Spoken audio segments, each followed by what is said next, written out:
আমরা সবাই তো এই কথাটা কমবেশি শুনেছি তাই না, যে কার্বোহাইড্রেট মানেই হলো পেটে মেদ জমা।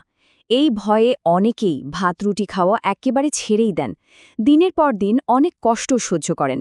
কিন্তু এত কিছুর পরেও দেখা যায় পেটের চর্বি যেন কিছুতেই যেতে চায় না। আসলে সমস্যাটা কিন্তু কার্বোহাইড্রেটের নয়, আসল ব্যাপার হলো আমাদের শরীর সেই খাবারটাকে কিভাবে প্রসেস করছে। তো মূল উৎসের বৈজ্ঞানিক তথ্যগুলো গভীরভাবে বিশ্লেষণ করে আজ আমরা বোঝার চেষ্টা করব ঠিক কিভাবে কৌশল খাটিয়ে শরীরকে প্রাকৃতিকভাবে চর্বি কমানোর জন্য প্রস্তুত করা যায়। আজকের এই বৈজ্ঞানিক আলোচনার রূপরেখাটা খুব সংক্ষেপে একটু বলে নিচ্ছি। ১. অসম্পূর্ণ কার্বোহাইড্রেট তত্ত্ব। ২. প্রথম চলক রেজিস্ট্যান্ট স্টার্চ। ৩. দ্বিতীয় চলক খাওয়ার সময়। ৪. তৃতীয় চলক খাবারের ক্রম। ৫. Low carb paradox. এবং সবশেষে সম্পূর্ণ কার্বোহাইড্রেট প্রোটোকল। মূলত আমরা দেখব বিপাকীয় স্বাস্থ্য কিভাবে এই ৩টে গুরুত্বপূর্ণ ভেরিয়েবল বা চলকের ওপর নির্ভর করে। চলুন আমাদের প্রথম পয়েন্ট দিয়ে শুরু করা যাক। ১ নাম্বার, অসম্পূর্ণ কার্বোহাইড্রেট তত্ত্ব। এই মূলধারার তত্ত্বটার আসলে দাবিটা কি? সাধারণত বলা হয় কার্বোহাইড্রেট খেলেই রক্তে গ্লুকোজ বেড়ে যায়, আর তার ফলে অগ্নাশয় থেকে হুড়মুড় করে প্রচুর ইনসুলিন বের হতে থাকে।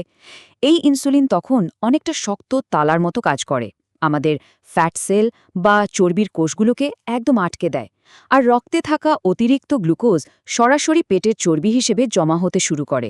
জৈবিকভাবে দেখলে এই শৃঙ্খলটি কিন্তু একদম সত্যি। কিন্তু হ্যাঁ, এখানেই একটা মস্ত বড় কিন্তু আছে। এই মূলধারার তত্ত্বে বিশাল একটা ফাঁক রয়ে গেছে। এটা আমাদের শরীরের পুরো মেটাবলিক পরিস্থিতিটাকে একদম গায়েব করে দেয়। সত্যি বলতে সব কার্বোহাইড্রেট তো আর একইভাবে রক্তের গ্লুকোজ বাড়ায় না, আর সব গ্লুকোজ গিয়ে ফ্যাট সেলেও ঢোকে না। গ্লুকোজ আসলে কোথায় যাবে সেটা নির্ভর করে এমন ৩টে বিষয়ের উপর, যেগুলো নিয়ে সাধারণত কেউ কথাই বলে না। তো এবার আসা যাক ২ নম্বর পয়েন্টে, আমাদের প্রথম চলক বা ভেরিয়েবল রেজিস্ট্যান্ট স্টার্চ। কার্বোহাইড্রেটের ধরন অনুযায়ী কিন্তু শরীরে আকাশ পাতাল পার্থক্য হতে পারে।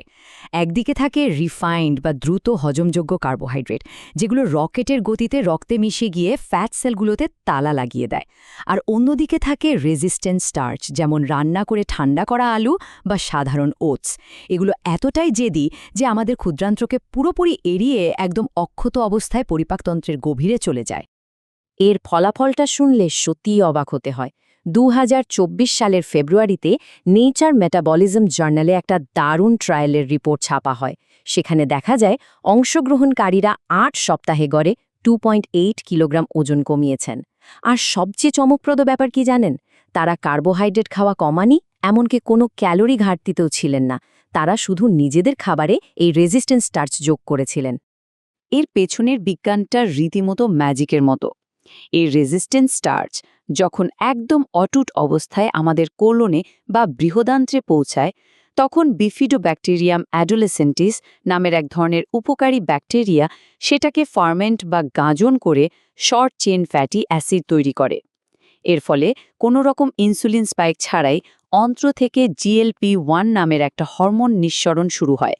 আর এই হরমোনটাই প্রাকৃতিকভাবে পেটে চর্বি গলাতে এবং শরীরের ভেতরের প্রদাহ কমাতে জাদুকরী ভূমিকা রাখে। বেশ, এবার দেখে নেওয়া যাক ৩ নম্বর পয়েন্ট, আমাদের দ্বিতীয় চলক কার্বোহাইড্রেট খাওয়ার সময়। আমাদের পেশির কোষে GLUT4 নামের কিছু দরজা থাকে। সাধারণ অবস্থায় ইনসুলিন ছাড়া এই দরজাগুলো কিছুতেই খোলে না। কিন্তু ব্যায়াম করার ঠিক পরের ৬০ থেকে ৯০ মিনিটের মধ্যে একটা দারুণ ব্যাপার ঘটে। পেশিগুলোর সংকুচিত হওয়ার কারণে এই দরজাগুলো ইনসুলিনের কোনো সাহায্য ছাড়াই অটোমেটিক খুলে যায়। মেটাবলিজমের ভাষায় এটা একদম একটা ম্যাজিক উইন্ডো। এই যে কার্বোহাইড্রেটের আগে ব্যায়াম করা আর পরে ব্যায়াম করা, এই দুটোর মধ্যে পার্থক্যটা কিন্তু বিশাল। এই নির্দিষ্ট ম্যাজিক উইন্ডোতে কার্বোহাইড্রেট খেলে সেটা সরাসরি পেশির জ্বালানি হিসাবে কাজে লেগে যায়, কোনো ফ্যাট জমানো ইনসুলিন স্পাইক তৈরি হয় না। অথচ উল্টোটা করলে, মানে কার্বোহাইড্রেট খাওয়ার পর ব্যায়াম করলে ইনসুলিন হু হু করে বেড়ে যায় আর চর্বি জমার প্রক্রিয়া শুরু হয়ে যায়। জার্নাল অফ অ্যাপ্লাইড ফিজিওলজির গবেষণার তথ্যগুলো খেয়াল করলেই বিষয়টা পরিষ্কার হয়ে যায়। অতিরিক্ত ওজনের পুরুষদের ওপর একটা ৬ সপ্তাহের ট্রায়াল চালানো হয়েছিল। সেখানে দেখা গেল যারা কার্বোহাইড্রেট খাওয়ার আগে ব্যায়াম করেছিলেন তাদের ইনসুলিন সেন্সিটিভিটি 25 ইউনিট বেড়ে গেছে, আর যারা খাওয়ার পর ব্যায়াম করেছিলেন তাদের ক্ষেত্রে তা 21 ইউনিট কমে গেছে।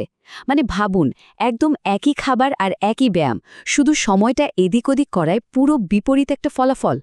চলুন এগিয়ে যাই 4 নম্বর পয়েন্টে, আমাদের তৃতীয় চলক, খাবারের ক্রম। ডায়াবেটিস কেয়ার গবেষণায় দেখা গেছে ডায়েট না বদলে শুধু খাওয়ার সিরিয়ালটা বদলালেই দারুণ কাজ হয়। ক্রমটা খুব সহজ। প্রথমে 30 থেকে 40 গ্রাম প্রোটিন, তারপর ফাইবার ভর্তি শাকসবজি এবং একদম সবশেষে কার্বোহাইড্রেট। এর কারণটা কি? কারণ শুধুমাত্র কার্বোহাইড্রেটটাকে প্লেটের শেষে রাখার কারণে শরীরে ইনসুলিন রেসপন্স 50% পর্যন্ত কমে যেতে পারে। হ্যাঁ, ঠিকই শুনেছেন, একদম অর্ধেক। প্রোটিন আমাদের শরীরে গ্লুকাগন তৈরি করে, যা ইনসুলিনকে ব্যালেন্স করে দেয়, আর শাকসবজির ফাইবার পুরো হজম প্রক্রিয়াটাকে ধীর করে আনে। ফলে গ্লুকোজ খুব ধীরে ধীরে রক্তে মেশে, আর চর্বি জমার সময়কালটা উল্লেখযোগ্যভাবে কমে আসে। এখন আমরা আসছি 5 নম্বর পয়েন্টে, এই বৈজ্ঞানিক বিশ্লেষণের সবচেয়ে কৌতূহলোদ্দীপক অংশ, লো কার্ব প্যারাডক্স। মাঝে মাঝেই তো দেখি অনেকে কার্বোহাইড্রেট পুরোপুরি ছেড়ে দিয়ে দারুণ ফল পাচ্ছেন। এই আপাত সাফল্যের পেছনের সত্যিটা হলো, সব কার্ব বাদ দেওয়ার ফলে অজান্তেই সেই দ্রুত হজমযোগ্য ক্ষতিকারক কার্বগুলো বাদ পড়ে যায়। এটা একটা আকস্মিক সাফল্য, কিন্তু মর্মান্তিক ক্ষতিটা কোথায় হয় জানেন? এর চক্করে পড়ে রেজিস্ট্যান্স স্টার্চও ডায়েট থেকে বাদ পড়ে যায়, যা আসলে পেটের চর্বি কমানোর জন্য স্বাধীনভাবে প্রমাণিত একটা উপাদান। আসল মেকানিজমটা না বুঝেই আমরা ঢালাওভাবে সব কার্বোহাইড্রেটকে ভিলেন বানিয়ে ফেলি। আমরা একেবারে শেষ পর্যায়ে চলে এসেছি, আমাদের 6 নম্বর পয়েন্ট, সম্পূর্ণ কার্বোহাইড্রেট প্রোটোকল। এতক্ষণ আমরা যে সোর্স মেটেরিয়ালগুলো ঘেটে দেখলাম তার মূল কথাগুলো এই ম্যাট্রিক্সে তুলে ধরা হলো। বিপাক বা মেটাবলিজম ঠিক করার মানে যে না খেয়ে থাকা তা কিন্তু নয়, বরং আমাদের শরীরের 3টে শক্তিশালী জৈবিক লিভারকে কাজে লাগাতে হবে। প্রথমত, ধরন, ওটস বা ঠান্ডা আলুর মতো রেজিস্ট্যান্স স্টার্চ যোগ করতে হবে, যা ইনসুলিন স্পাইক ছাড়াই অন্ত্রে GLP-1 হরমোন বাড়ায়। দ্বিতীয়ত, সময়, ব্যায়ামের 60 থেকে 90 মিনিট পর কার্বস খেতে হবে, যাতে পেশি সেটা জ্বালানি হিসাবে শুষে নেয়। আর তৃতীয়ত, ক্রম, কার্বস খাওয়ার আগে অবশ্যই প্রোটিন আর সবজি খেয়ে নিতে হবে, যাতে ইনসুলিন পিক 50% পর্যন্ত কমানো যায়। সবশেষে একটা গভীর প্রশ্ন দিয়ে আজকের এই বিশ্লেষণ শেষ করা যাক।